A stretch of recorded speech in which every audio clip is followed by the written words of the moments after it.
Bonjour, je m'appelle Georges-Marc Habib, je suis libraire depuis de nombreuses années, un peu plus de 20 ans. Je suis actuellement propriétaire de la librairie L'Atelier à Paris dans le 20e. Librairie qui a une particularité, c'est qu'elle a 3 lieux de vente. Un lieu qui s'appelle L'Atelier, qui vend de la littérature et des sciences humaines. Un lieu qui s'appelle En Face, qui vend de la jeunesse et de la bande dessinée.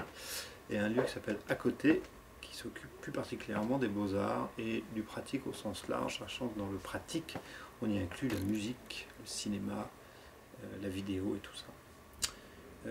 C'est une librairie qui va bien, il faut le dire dans ces moments un peu compliqués.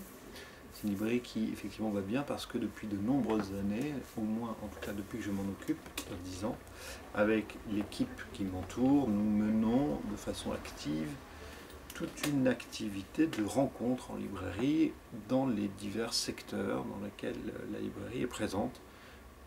C'est-à-dire qu'en dehors de l'universitaire, du scolaire et on va dire du pratique, qu'on appelle ça loisir créatif, on essaie de proposer des rencontres et des animations autour des différents sujets qui sont abordés à la librairie.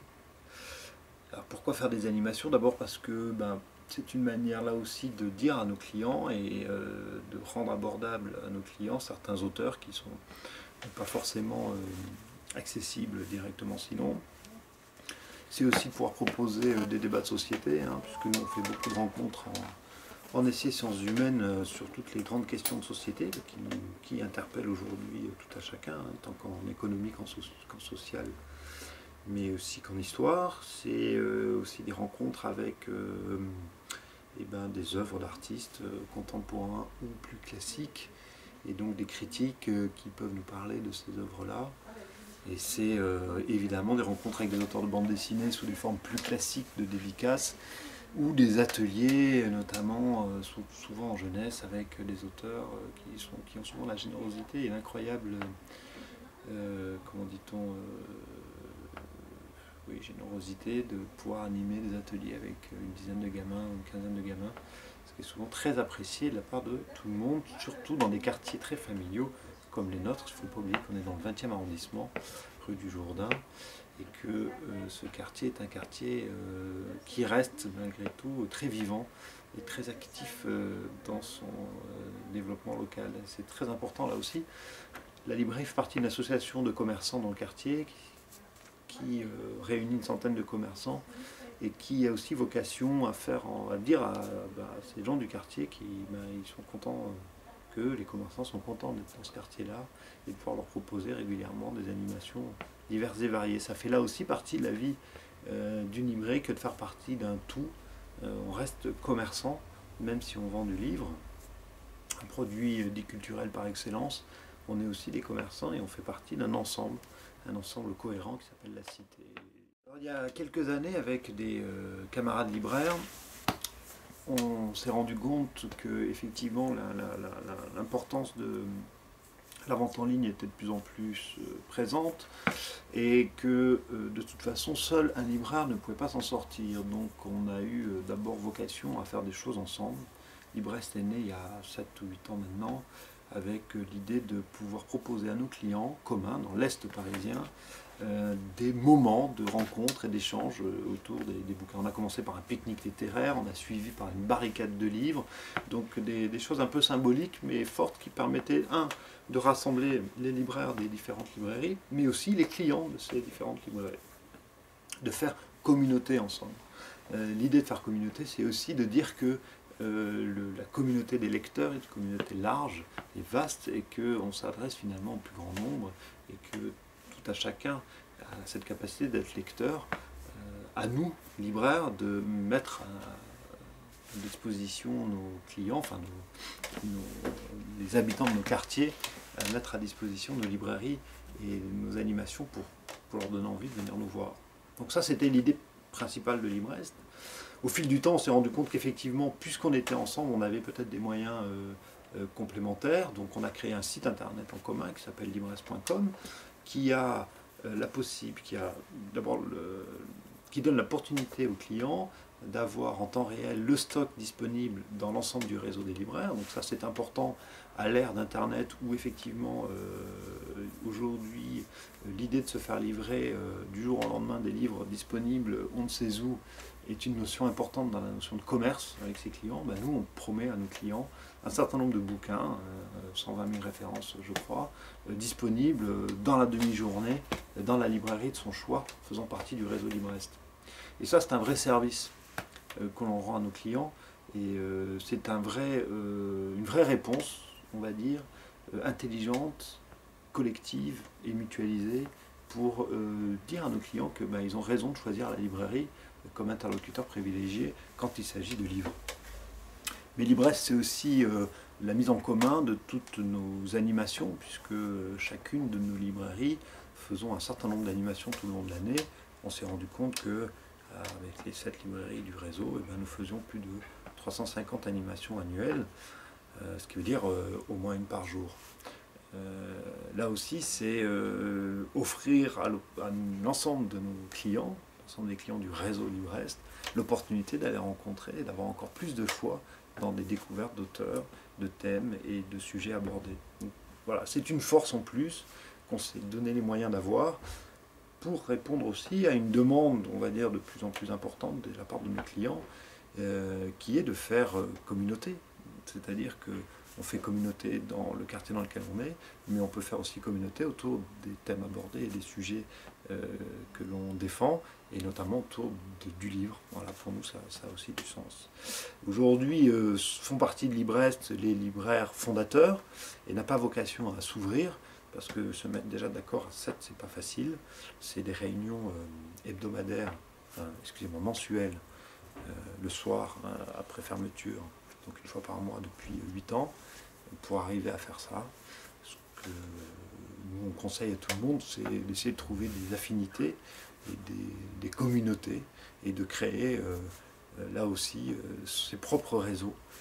Il est plus simple de créer des réseaux dans des proximités géographiques que de créer des réseaux à trop grande échelle, où effectivement prendre des décisions ou lancer des actions est toujours beaucoup plus long et beaucoup plus laborieux. Alors je suis aussi dans mes nombreuses activités directeur de publication d'une revue littéraire qui s'appelle Pages des libraires. Pages des libraires est née il y a 25 ans, dans les années 80, donc avec l'avènement dans les centres-villes des grandes surfaces spécialisées, les FNAC. La FNAC est arrivée dans les centres-villes et proposait avec une force de com incroyable, une concurrence très forte à la librairie indépendante à l'époque. Et donc Page était une réponse adaptée là aussi pour dire aux clients des librairies à l'époque, le libraire, effectivement c'est un commerce, mais c'est aussi une force de proposition qui est capable de vous proposer du contenu comme le font les grandes chaînes, comme les FNAC par exemple. Et donc ça a été une réponse, on va dire, assez dynamique de la librairie là aussi.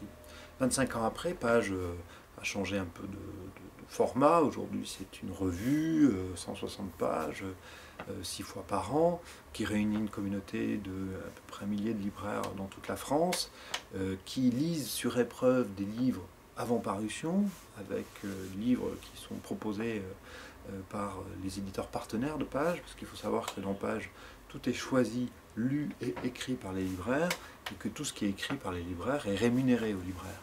Donc c'est une animation d'un réseau de libraires dans le cœur même de son métier, c'est-à-dire la lecture et le conseil. Et donc n'apparaît dans Page que ce que le libraire a envie de défendre. Et c'est pour ça qu'il va écrire sur ce texte-là, sur le livre-là, parce qu'il aura envie d'en parler et de pouvoir le défendre auprès de la communauté de lecteurs à qui s'adresse la revue Page des libraires. Aujourd'hui, Page est à peu près 200 librairies dans toute la France, 1 millier de libraires lecteurs, et puis à peu près 30 000 exemplaires à chaque numéro diffusé. Étant donné que les éditeurs sont partenaires, donc ils payent pour être rendus visibles au moins via leur service presse, donc le libraire porte une attention particulière. Vous n'avez pas du tout d'exigence je dirais, de quota de livres par éditeur qui doivent au moins être couverts à l'année, ce qui justifierait un investissement financier de l'éditeur. Non, ça ne marche pas sous forme de quota de livres présents à l'année, ça marche sous forme de quota de livres à mettre en lecture.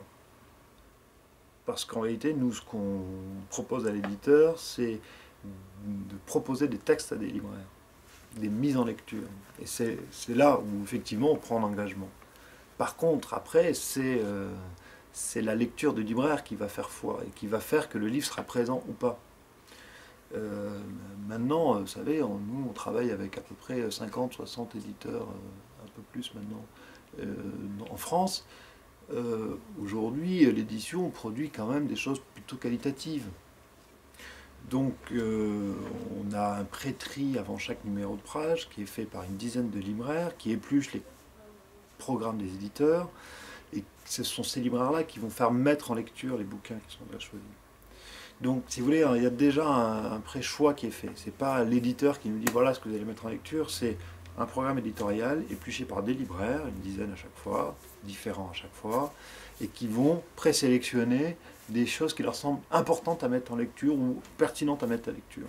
Et après, c'est la mise en lecture de ces textes qui va faire après le contenu de page, parce que c'est le retour de ces lectures qui va dire oui, ok, ces bouquins, oui, ce bouquin-là, oui, ce bouquin-là, oui, celui-là, ben non, ok, on n'en parle pas, oui, oui, oui. Et après, ok, bon, qui veut écrire, ça, mais ça c'est hyper important, plein d'enthousiasme dessus, bon, ok, on fait un entretien, enfin, machin, enfin, voilà, c'est comme ça que se construit un numéro de page. C'est beaucoup, beaucoup de boulot, mais c'est comme ça que ça se construit, parce que du départ jusqu'à l'arrivée, en fait, c'est un travail collectif de libraire qui va choisir ce qui va être mis en lecture, qui va lire et qui va écrire. Heureusement qu'on peut parler de diversité éditoriale aujourd'hui en France. On a cette chance énorme, c'est que sur ces 20 dernières années, on a vu l'explosion du nombre de livres édités. Explosion parce que je crois qu'on a dû passer dans les années 90 autour de 20-25 000 nouveautés par an à plus de 60 000 aujourd'hui. Donc c'est une vraie explosion. Une explosion d'offres. Donc une explosion d'offres qui a vu aussi apparaître beaucoup de maisons d'édition. C'est pas juste des maisons qui ont grossi en termes de nombre de publications, mais c'est aussi parce qu'il y a eu l'opportunité pour plein de petites maisons, plein d'éditeurs, de créer leur propre maison et de pouvoir être présents sur ce marché-là. L'axe important aussi de ce développement, ça a été la concentration de la distribution. Aujourd'hui, c'est vrai que l'enjeu majeur, on va dire, du livre, c'est la disponibilité du livre. Qu'est-ce qui a fait la force d'Amazon? C'est de dire, enfin, la vente sur Internet, c'est de dire, ok, ce qui est en stock, tu l'as, je sais pas, j'ai entendu hier, c'était, tu commandes avant 11 h, tu l'as l'après-midi à Paris, quoi. Bon. Je sais pas si c'est vrai, mais en tout cas, c'est ce que j'ai entendu hier. Donc, comment faire pour que, effectivement, les libraires puissent avoir la même qualité de service auprès de leurs clients? Parce que nous, on a du stock disponible dans nos rayons, mais on n'a pas des entrepôts immenses qui coûtent beaucoup moins cher qu'un bail commercial en centre-ville. On n'a pas des classements, on va dire, hiérarchisés. Voilà, nous on fait une offre réfléchie, une offre de libraire, une offre de livres qui nous semblent pertinents, et tout ça mélangeant du fond avec de la nouveauté. Amazon, lui, il ne réfléchit pas à ça. Internet, c'est la disponibilité, donc le référencement au maximum. Voilà. Donc tout le travail, tout le déploiement aujourd'hui, on va dire, de l'édition, s'est fait d'abord dans un déploiement d'une offre éditoriale très très riche, très variée, dans un déploiement dans le même temps d'une offre de diffusion de secteurs de vente très riche et très variés, c'est-à-dire qu'il y a eu libraires, mais les grandes surfaces spécialisées, et puis les grandes surfaces alimentaires qui ont vendu du livre, et puis ils sont installés dans les grandes surfaces spécialisées dans les périphéries, et puis ils ont fait du multiproduit, et puis il y a eu l'avènement d'Internet, et puis on a quand même des maisons de presse qui continuent à vendre du livre, et puis maintenant quand vous allez acheter vos plantes dans un magasin de plantes, vous allez trouver du livre, quand vous allez acheter votre bouffe dans un Bioland, vous allez trouver du livre. Donc le livre est présent partout. Dans les pharmacies, vous trouvez du livre, vous trouvez du livre partout. Donc c'est pas la richesse de la production aujourd'hui, toute la pertinence de l'éditeur, c'est de trouver son bon réseau de distribution. Et toute la pertinence du libraire, c'est de faire le bon tri dans ce qui est offert pour que ça ressemble d'abord à ce qu'il a envie, lui, de défendre, mais aussi que ça corresponde à sa clientèle. Parce que essayer de défendre des livres auprès de gens qui n'ont pas envie de lire ça, ça n'a pas de sens économiquement. Donc ça, c'est toute la subtilité, on va dire, du métier du réseau du livre aujourd'hui. et tout aussi l'importance que ce réseau travaille en commun. C'est-à-dire que l'édition a besoin de la multiplicité des réseaux de distribution. Moi, je l'entends très bien. Mais le libraire, il a aussi besoin d'une diversité d'offres de qualité pour qu'il puisse se distinguer, on va dire, d'un grand distributeur qui, lui, va plutôt cibler la quantité. Voilà. Le travail du libraire aujourd'hui, c'est de trouver justement le qualitatif dans toute cette production et d'essayer de trouver ce qualitatif en fonction de ses clients. Donc c'est du conseil, c'est beaucoup de lecture, c'est des gens compétents, c'est de l'investissement à long terme, c'est des réflexions à non plus finir sur qu'est-ce qu'on offre, pourquoi on l'offre, à qui on veut l'offrir, c'est est-ce que notre clientèle a changé. C'est donc c'est des remises en perspective continuelles de cette offre. Donc nous on a besoin d'une offre digne de ce nom, d'un point de vue qualitatif, dynamique, etc. Donc aujourd'hui on a ça. Le risque qu'on a, c'est que les réseaux de distribution vont s'amenuisant. On a vu la fermeture de Virgin, les difficultés de chapitre, on sait que les petites librairies ne se portent pas forcément très bien, ça dépend où, ça dépend ce qu'on appelle petit. On sait qu'aujourd'hui, des maisons d'édition très spécialisées, notamment en littérature, ont des périodes qui sont beaucoup plus dures parce qu'il y a une contraction du marché, que les gros acteurs, dans cette contraction du marché, prennent beaucoup de place, alors qu'il faut laisser de la place aux petits aussi pour qu'ils puissent exister, parce que malgré tout, même les gros ont besoin des petits pour pouvoir exister, pour pouvoir continuer à produire une offre. Donc on a intérêt tous ensemble à faire très attention à ce que ce marché ne se concentre pas sur quelques-uns et reste au contraire très polymorphe et très diverse dans son offre, parce que c'est ça qui fera qu'il y aura une dynamique de marché qui pourra reprendre. Si on réduit cette offre à effectivement des gros acteurs et des grosses machines, on va réduire l'appétence à la découverte, on va réduire la curiosité des gens, et donc là on va détruire un réseau.